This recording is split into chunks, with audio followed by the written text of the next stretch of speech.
some things that they consider to be proofs. Like one of the proof, like the saying of Ibn al-Qayyim when he says that Quran is full about comparing things to each other. Yeah, it's full in Quran, comparing things to each other. And Allah subhanahu wa ta'ala, who gave these examples, has said clearly in Quran that we shouldn't set examples to Allah, that we shouldn't set similitude to Allah. This is the examples that Quran has mentioned. That the Kafir said, وَقَالَ الَّذِينَ كَفَرُوا لِرُسُولِهِمْ قَالَ الَّذِينَ كَفَرُوا لِرُسُولِهِمْ إِنْ أَنْتُمْ إِلَّا بَشَرٌ مِثْلُنَا. The Kafirs told their prophets, you are just people like us. يأكلون مما تأكلون منه ويشربون مما تشربون. They eat the same food and you drink the same drink. Why should we follow you and listen to what you are saying? You are just like us. This is Qiyaas. Two things that are similar must have the same ruling. The Prophet says that I am human like you. So since the Prophet is human like us and he is Prophet, we should all be prophets.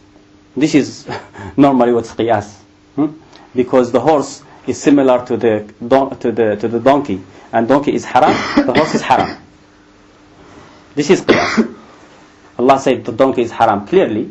The Prophet said it, but they don't have anything about the horse. They can't find any ayah that says halal or haram. So what we do is, because the donkey is haram and the horse look like a donkey, the donkey should be haram. This is Qiyaas. Now, the Quran mentioned that the Kafirs told their prophets, you are human like us. Allah subhanahu wa ta'ala didn't say that they are not. They are human like us. But being human like us doesn't make them like us, that they should follow us, and doesn't make us prophets like them. Two things similar don't have the same ruling. Same thing, Allah subhanahu wa ta'ala in Quran, the Kafirs mentioned usury, interest, taking interest, and transaction, bay'ah. ذَلِكَ بِأَنَّهُمْ قَالُوا إِنَّمَا الْبَيْعُ مِثْلَ الرِّبَى. That's because they said transaction is like riba, is like usury. Transaction is like usury, isn't it? It's you buy something with money. You buy a mobile for £20. You can pay straight away, you can pay later. Usury is the same thing. Buying £20, £10 for £20. This is riba. It is similar. Allah subhanahu wa ta'ala didn't tell them that it's not. The Kafirs, when they argued about the riba should be halal, they said the riba is like transaction. Allah subhanahu wa ta'ala never said it's not like transaction. It is like transaction. We can't see that. But the answer from Allah is this: وَأَحَلَّ اللَّهُ الْبَيْعَ وَحَرَّمَ الرِّبَى. Yes, it is like transaction, but Allah made the transaction halal and He made the usury haram. Another example from Quran,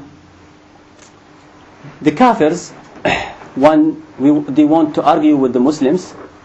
The Kafirs want to argue with the Muslims, and they came to the Muslims and said, you eat what you slaughter. When we slaughter animals, we eat them. Allah subhanahu wa ta'ala has made halal for us what we have slaughtered. You take a sheep, a camel, a cow, you slaughter it and you say Bismillah and you eat it. That is what you have slaughtered with your own hand. So the Kafirs came to the Muslims to argue with them. And they said, what you slaughter with your hand, you eat it. What Allah has slaughtered, the dead meat, who killed it? It's Allah.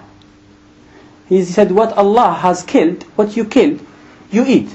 What Allah has killed, you don't eat it. So even some Muslims have doubt. Oh yes, they thought about, see this argument? Oh yes, that should be right. What did Allah reveal about this? وَلَا تَأْكُلُوا مِمَّا لَمْ يُذْكَرِ اسْمُ اللَّهِ عَلَيْهِ. Don't eat from what Allah's name has not mentioned on it. وَإِنَّهُ لَفِسْقٌ. It is a fisq. It's considered to be impure. وَإِنَّ الشَّيَاطِينَ لَيُوحُونَ إِلَىٰ أَوْلِيَائِهِمْ لِيُجَادِلُوكُمْ. The shayateen will inspire their friends so they debate with you. You see this saying here? It's the inspire of shaitan to make halal what haram and haram. And what if you follow them? وَإِنْ أَطَعْتُمُوهُمْ إِنَّكُمْ لَمُشْرِكُونَ. If you follow them, if you obey them, you are mushrik. And there is nothing in Quran and Sunnah that is neither haram neither halal that Allah has forgotten. Everything in Quran and Sunnah, it's either halal or haram. How? Allah subhanahu wa ta'ala said, خَلَقَ لَكُم مَا فِي الْأَرْضِ جَمِيعًا. He is who created for you whatever is in the land. You see when someone go and buy carrots and say, is carrot halal? How are you going to tell him it's halal or haram? You have to have proof. You tell him, it's He who created for you whatever on the land. Is carrots from the land? It's halal. Is chicken on the land? It's halal. Is rabbit on the land? It's halal. Anything that is on the land is halal, except what Allah has forbidden. وَقَدْ فَصَّلَ لَكُمْ مَا حَرَّمَ عَلَيْكُمْ. He has told you, He has mentioned in details to you what is forbidden. So the horse, since it's not mentioned in details that is haram, should be halal. The horse is halal. Why? Because Allah, He didn't say in detail it's haram. The way He said, the way the Prophet said, the donkey is haram. One of their objections, from their objections, they say the Prophet did Qiyaas.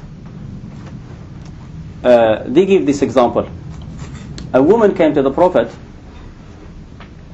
A woman came to the Prophet and said, a woman came to the Prophet and said, my mother died, and she didn't. My father didn't do Hajj. Should I do Hajj for him?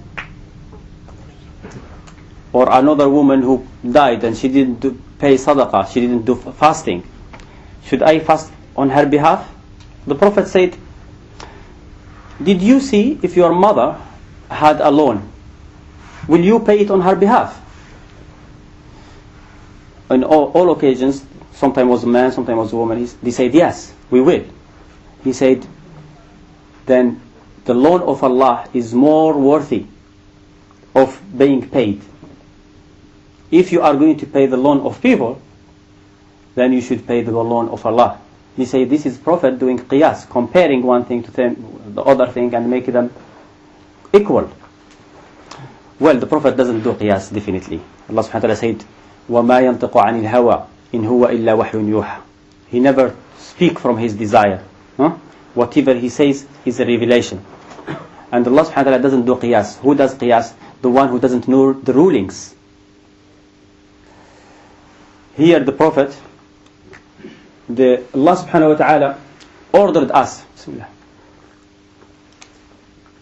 Allah ordered us in Quran to pay the loans that are due. That you have to pay the loans. He didn't say the loans of people or the loans of Allah. That should cover every loan. And sometimes someone may not understand something, and you just give him example from something that he already should know from the general meanings of Quran and Sunnah, but he didn't know it. So you give him an example just to make it clearer for him. I give you an example now.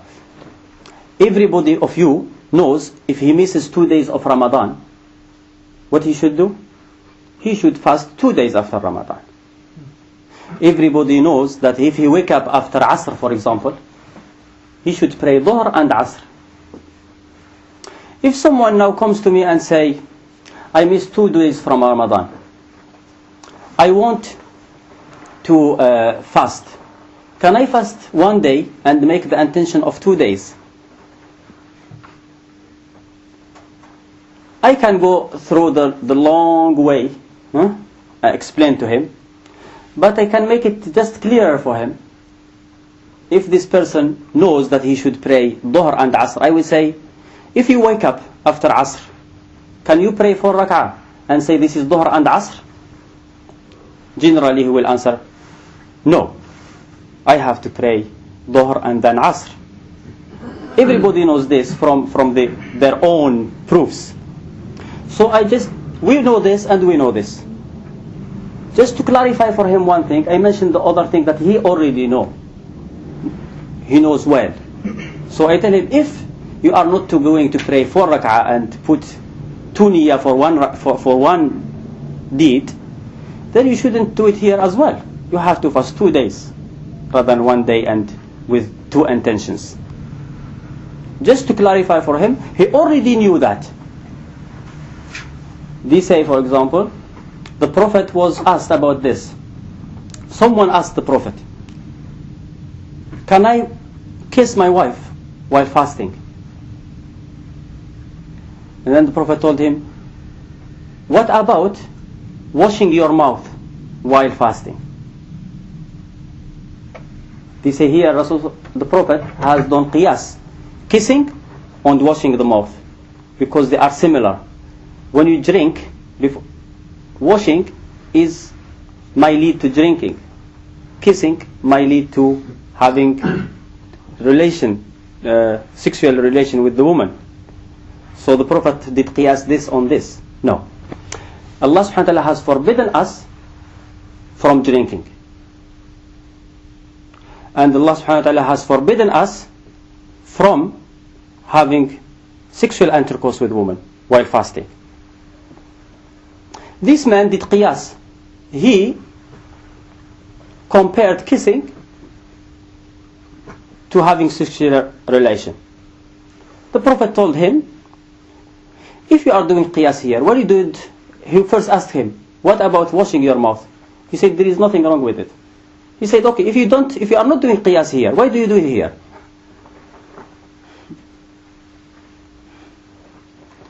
Everybody, the man already knew when the Prophet asked him about washing his mouth. He said it's not haram. The man already knew it. He already knew it. How did he know it? Because Allah never forbade us from washing our mouths. Same thing. Allah never forbade us from kissing the woman. He forbade sexual relations. So you have to stop with things that Allah has forbidden. Go back to the hadith about the hadith where the Prophet supposedly compared the loans of the people to the loans of Allah. When we do qiyas, something that has proof from Quran, supposedly, and something has no proof from Quran, and we compare the thing that has no proof from Quran, which it doesn't exist, to the one that has proof from Quran. The one that has a proof is clear in Quran, is mentioned in Quran. We call this the root, and they call the other one the branch. Nobody should say that human is a root and Allah is a branch. Nobody is allowed. When you are doing this qiyas, this is what you are saying, because there is a root, there is a branch. Allah subhanahu wa ta'ala is not a root and He is not a branch.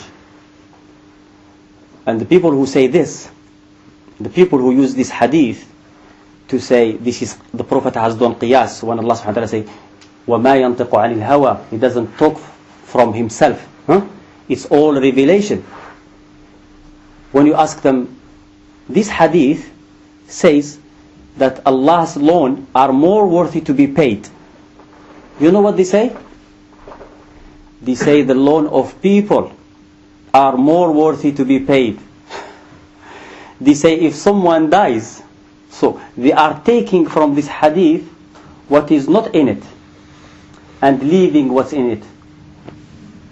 You see, Shaykh, where you're talking about the loan for Allah subhanahu wa ta'ala. See, like missing the prayer, yeah? We know from forgetfulness and sleeping, you have to make up for that prayer. Yeah. I've heard some Hanafi Imams saying that if you don't pray from like puberty up until however age, then you have to make up for it because this is also counts as a loan. Yeah, that is not. You see, I have to go leave this for just for 5 minutes to explain to this here. Now, Allah Subhanahu wa Taala has made times, has set time for everything. Now, Hajj will start when you reach the age of puberty, and you have the ability to do Hajj, but it has no time limit. When it should finish. It has time limit when it should start, but no time limit when it should finish. So, if you don't do it this year, you should do it next year or the year after. When it comes to zakat, is the same thing. Now, someone, if he doesn't fast Ramadan without no reason, Ramadan has time. If you don't do it in its own time, you can't do it later. If you don't do it intentionally, if you don't do it because you are sick, Allah subhanahu wa ta'ala says, فَعِدَّةٌ مِّنْ أَيَّامٍ أُخَرَ, other days. So when you can, you do it later. Someone dies and he didn't fast. He was sick in Ramadan, and then after Ramadan he had the ability to fast, but he couldn't. Then it became an obligation for him to fast. Now if he dies, someone will fast on his behalf. But the prayer has a time, set time. It's like Hajj having, even though you can fast, do Hajj any time in your life, but it has a fixed time. You don't go and do Hajj in Ramadan. You can't do Hajj now. You have to wait until the month of the Hajj. The same way prayer has time. And this time, if you don't do the prayer, then you ask the person who told you that you can do it later. Tell him, this prayer, I am doing it the way Allah ordered me to do it. If it's the way Allah ordered me to do it after 20 years, then okay, I will leave my prayer now and pray it under. This is. If he say you are doing it in a different way from Allah, what Allah has set it up, told you to do it, then you are doing something haram. And the Prophet said, whoever does in our matter something that is not in our religion, something that's not from it, praying Dhuhr midnight is not from our religion. Allah subhanahu wa ta'ala said it should be rejected. فَهُوَ رَدْ. So you are doing something that is not from religion, so it should be rejected. You tell me, what if I forget? What if I asleep? We have that proof for that. That is the time. The Prophet said, whoever sleep or forget prayer, he should pray when he remembers. That is its time. That the time is when you remember. It's not when you do it intentionally. That is not its time. The time is gone and you can never make up for it. Someone who come in Ramadan doesn't fast in Ramadan. After Ramadan we tell him, don't waste your time. Don't fast. It won't count. If someone doesn't do Hajj, because if you have a rule, you have to follow it all the way. People are going to Hajj, and he has the ability to go to Hajj, but he chooses not to. And then when the Hajj finish, after Hajj, the following month, he say, I'm going to Hajj. And he goes there and start playing around the Kaaba, or do we call it Hajj? He is doing it out of time. So Allah subhanahu wa ta'ala said, تِلْكَ حُدُودُ اللَّهِ. This is the limits of Allah. وَمَنْ يَتَعَدَّ حُدُودَ اللَّهِ فَقَدْ ظَلَمَ نَفْسَهُ. The one who crosses the limit, or transgress, or crosses the limit of Allah, he has wronged himself. He is not doing something good. Something wrong can't make up for something right. So there is no... we go back to these people who said about the loan, that the loan of Allah is more worthy to be paid than the loan of people. They say, according to the hadith of the Prophet, which we take what is in it, if someone dies and he has left money, but he has loans due to people, what we should do here is to ask someone to do Hajj on his behalf and pay him from that money before giving money to the people, the people that owes him, that he owes money to.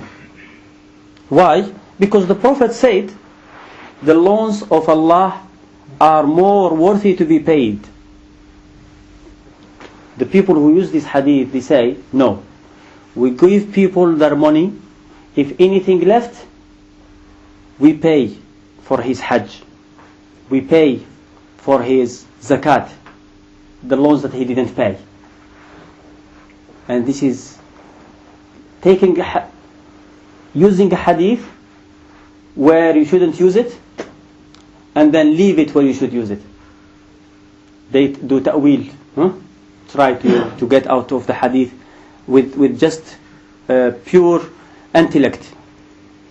Sheikh, isn't there a hadith where it says the shaheed won't even enter Jannah until his debts cleared or his debts paid? And then you have to take that hadith exactly the way the Prophet explained it. If shaheed didn't go to Hajj when he was able to go to Hajj, his debts should be paid. You should pay his Hajj first, pay his zakat first, and then pay the money that he owes to people afterwards. You understand? This is the loans, and the Prophet called all these loans, and he explained that you have to pay the loan of Allah first. What happened, like, if he paid the, he has paid the loans for Allah, and then he didn't pay the loans for the people? Yeah, that depends on the person. What he did in his life, if he can't, he borrowed money with the intention of paying back, but he couldn't, then لا يكلف الله نفسا إلا وسعها. Allah subhanahu wa ta'ala will not ask you about something that you can't, you see. Bear a soul more than it can bear. So that is about this hadith. There are more hadith about this that they mention. They mention this hadith which is in Bukhari. A man came to the Prophet and asked him. He said, my wife, a man who is white and wife is white, had a child which is black. So this man came to the Prophet and said, my wife has given birth to a black child. The Prophet just asked him a question. He told him, do you have camels? He said, yes. What are the color of the camels? He said, yellow. He said, do you have amongst these camels gray one? All his camels are yellow, and then they produce a gray one. He said, do you have gray one? He said, once. He said, yes. He said, where do you think this gray one came from? The man said, it's inheritance. Maybe amongst these camel ancestors there was one gray. He said, your son may be inheritance. Maybe amongst your ancestors there was someone black. So they say here the Prophet did Qiyaas, the human on the camels. If the Prophet did Qiyaas here and said the human is like a camel, then what we should do is to slaughter a human in Eid. Well, this is the Prophet, from knowing that a camel can produce a different color, is something that the doctors will know. People will know with experience. This is more things of dunya anyway. It's not something that the Quran has mentioned. People know this. The way the people know that the sun tomorrow will come from the east and go to the west, because they see it all the time. People have seen and known that people get this, they have this inheritance. The doctors know it, people with experience know it. So the Prophet, and they know that this happens with the camels, they know that this happens with the goats, they know that this happens with the human. So when the man came with a shock with his wife, the Prophet sometime wanted the people to give the answer themselves. So he gave him this question, something that he knows better, because it's not with the camels it happened all the time. With human it's very rare that this happens. So he just referred him to, if you know that is inheritance here, so it is inheritance here. It's all animals. A human is a form of animal, that is live and die and has a soul. So this has nothing to do with qiyas. You see, look at this hadith where the Prophet didn't do qiyas. This hadith, Bukhari, the chapter, what chapter put Bukhari about this? Bukhari said in his book, how the Prophet used to explain something that is known to something that is known, to compare something that is known to something that is known. It's not that, oh, this is not known and the Prophet made qiyas, because qiyas is this, something that is known to something that, compare it to something that has proof. Bukhari didn't agree with this. He said the way the Prophet used to compare things that are known to things that are known without using any qiyas.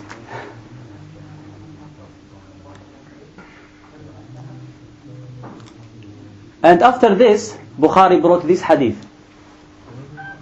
from the hadith that the Prophet, a man came to the Prophet and said, "O Prophet, what do you say about horses?" A man asked the Prophet, "What do you say about horses?" The Prophet said, "Horses are three different kind. The horses are millions kind, but as according to Sharia, they are three. For a man, they are a reward. For another man, they are cover. And for another man, they are a torment or punishment.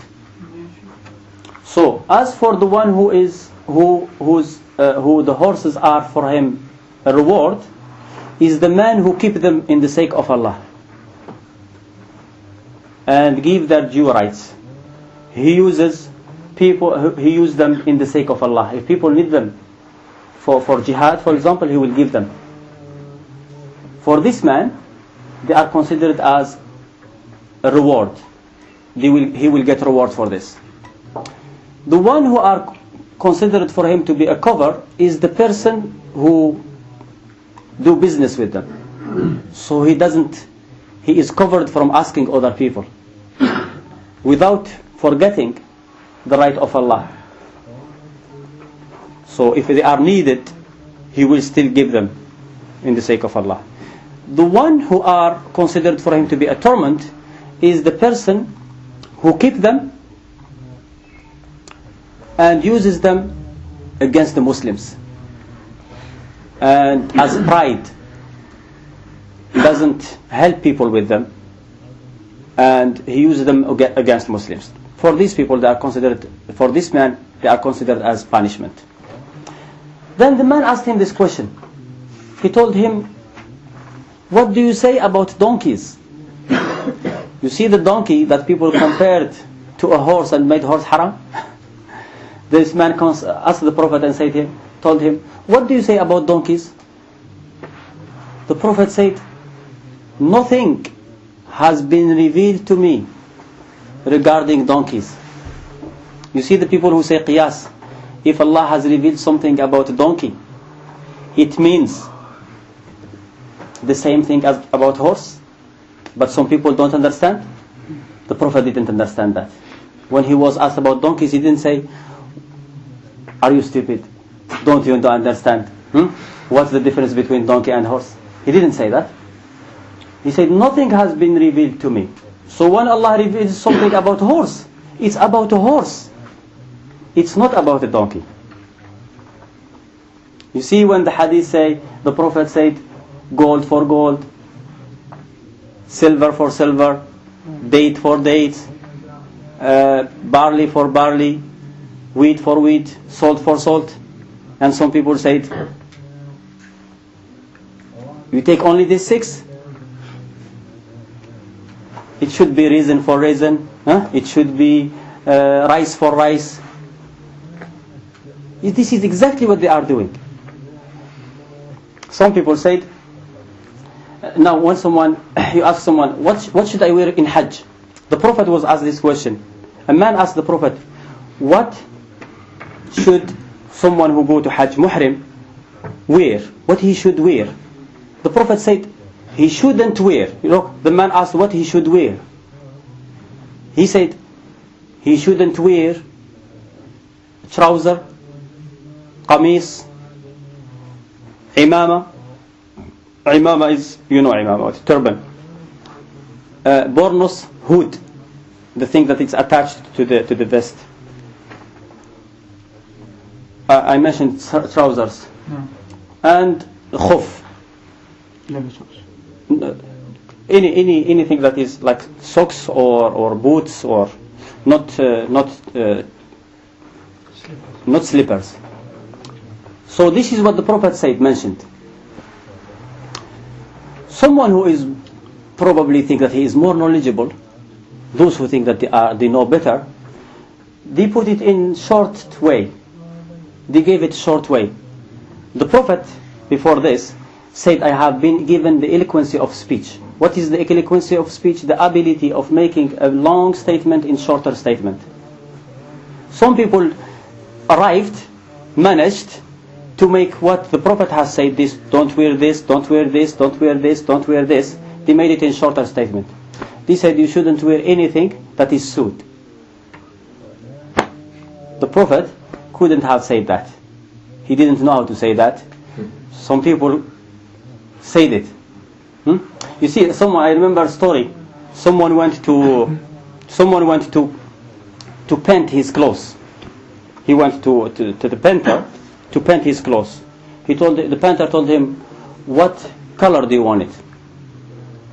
He said, any color, as long as it's not green, blue, black, white, yellow, red, pink, orange, brown. And he mentioned all the colors. And he asked him, he said, okay, when do you want it? He said, when can I come to collect it? The man said, you can come any day, as long as you don't come Monday, Tuesday, Wednesday, Thursday, Friday, Saturday and Sunday. Yeah, this is a joke. But the problem is, the Prophet was not a joker. So when he said, he didn't mean to put it as a joke. When he said, don't wear trousers, and qamis, and turban, and the hood, if he wanted to say something different, he would have said it. If there was some more things here, he was not doing a joke, he was not playing when he said this. Because this is what Allah revealed to him, to be haram. And then, since there is no proof, they will come to you and say, okay, what are you going to do with this? What are you going to do with this? They will give you examples. First example, they say, okay, Allah subhanahu wa ta'ala said in the Quran that one of the things that are haram, أو لحم خنزير, the flesh of swine, forbidden to you, Meta and the dead meat and the blood and the flesh of swine, because it's dirty, it's impure. They say, okay, he mentioned the flesh. Are you going to eat the fat? So they will start with now examples rather than prove. They will give you examples. That what are you going to do with this? What are you going to do with that? Then the answer was easy. Someone answered this question, but they answered back again. Someone answered this question. He said, we are not going to eat the fat of the pig or any part of the pig, because Allah subhanahu wa ta'ala, after he said the flesh of a pig, he said because it's impure. And according to the Arabic language, the it here, it is impure, goes back to the pig, to the swine. And anything that is impure should be haram, because Allah subhanahu wa ta'ala said, وَالرُّجْسَ فَهْجُرْ, keep away from the impure. Someone said, no, this it should go to the flesh, not to the pig. That is Ibn Kathir in his tafsir. However, later on, he contradicted himself. When it comes to Surah Al-Nahl, Allah subhanahu wa ta'ala said, أَتَى أَمْرُ اللَّهِ فَلَا تَسْتَعْجِلُهُ. The order of Allah has come. Don't hasten him. He said, don't hasten Allah. He didn't say, don't hasten the order of Allah. So he contradicted himself. Well, according to the Arabic language, this it, we call it dhamir, goes Pronoun. the pronoun, it goes back to the nearest thing mentioned. If I say Sa'id and Muhammad and Ahmed came, and he was wearing a black jacket. Who was wearing a black jacket? Will be Ahmed, the last one mentioned. So when we say flesh of swine, because it is impure, the last mention is the swine, not the flesh. So because the swine is haram, is impure, it should be haram altogether. It's not because of qiyas. It's not because Allah made haram the flesh and we make haram the fat. And we explain it more. Allah subhanahu wa ta'ala, after he mentioned this ayah, about the swine, the flesh of swine being haram, he mentioned what he made haram for the Israelis. He said, وَعَلَى الَّذِينَ هَادُوا حَرَّمْنَا كُلَّ ذِي ظُفُرٍ. And for those for the Jews, we made haram everything that has nails. وَمِنَ الْبَقَرِ وَالْغَنَمِ حَرَّمْنَا عَلَيْهِمْ شُحُومَهُمَا. And from the cows and the goats, we made haram for them their fat.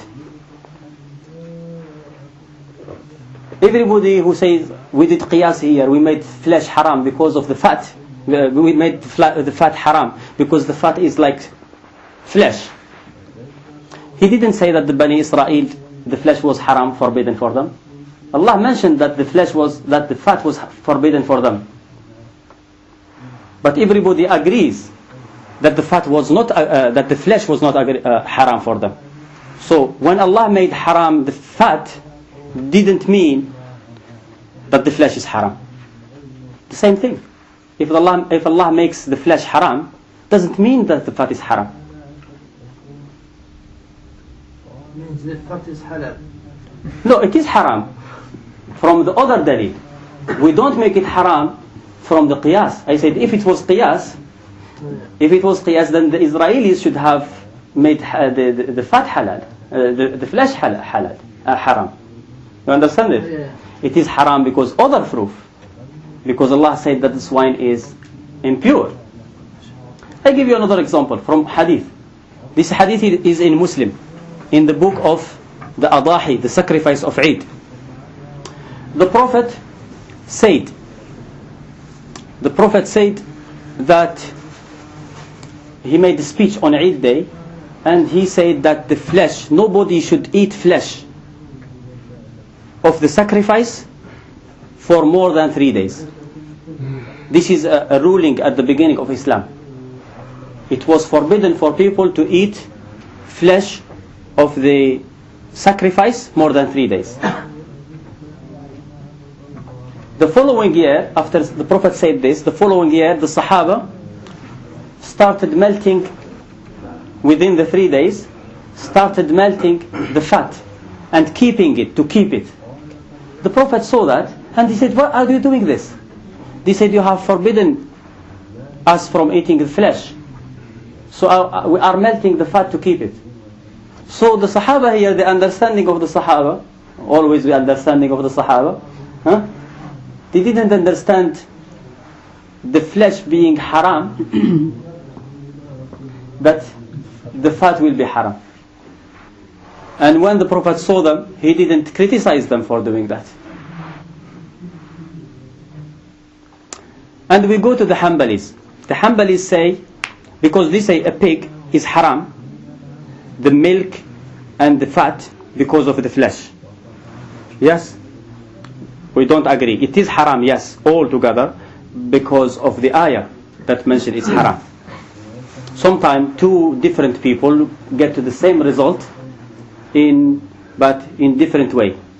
You may get the right result, but with following the wrong way. Shia will say it is the pig is haram because Ali ibn Abi Talib made it haram. That is wrong. I'm just giving you an example. It's right that the pig is haram, but it's wrong why they made the pig haram. Same thing. You mentioned something that Rasul he didn't mention. There is something he didn't mention, but the people after him, they did it.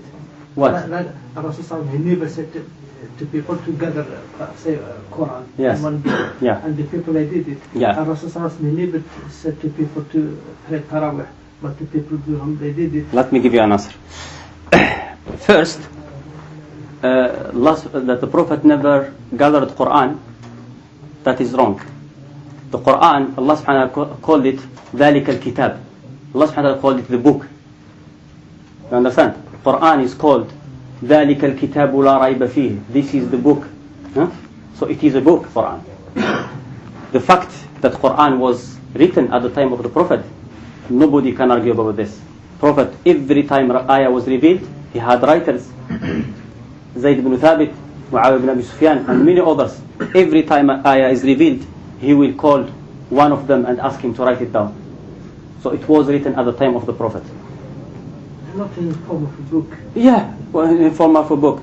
That is, you should go you should put this question to someone who says anything that was not done at the time of the Prophet is a bid'ah. We don't say that. We say as long as something is not forbidden, it's not haram. The Prophet didn't make it haram, then you can do it.